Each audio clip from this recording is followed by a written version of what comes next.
thing to fail. We believe be successful. We believe this is going to be successful. That's what I'm looking at. A successful venture. But if it did fail, is there any? This is not going to fail.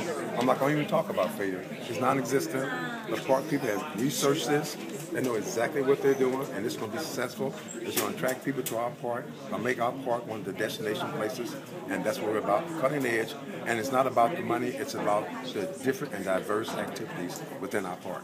But if we could talk about the money for a second, we're looking at about $100,000 a year, is that right? That's my understanding. And so what is that compared to what GoApe is going to make? What kind of profits are they looking at? I really don't know that particular answer, but again, from my perspective, it's not about the money, it's about the different, diverse activities within our park. That is paramount. What about the transparency questions that you had tonight from some residents saying that perhaps some of this, the county wasn't as transparent with some of its proceedings with this as it could be? Well, I think that the council chairman, Kathleen Kelly-Briquette, indicated just the opposite of that. But let's be clear.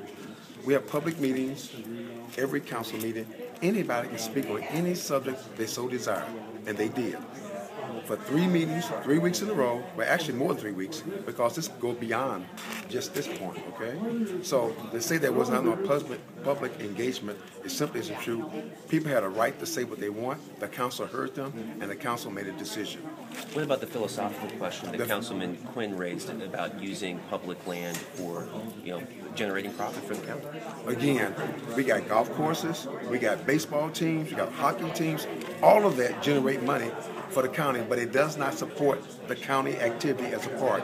It just helps. It does not support. So that statement is an untrue statement. What about the contention that the zip liners screaming will ruin the tranquility of the park? Again, we talk about speed racing at Creve Coeur Park. That's a lot of noise. That could be. You can say the same thing for that as well. You can say the same thing for baseball games. A lot of screaming going with baseball games. It is people having fun in a fun place. St. Louis County Parks.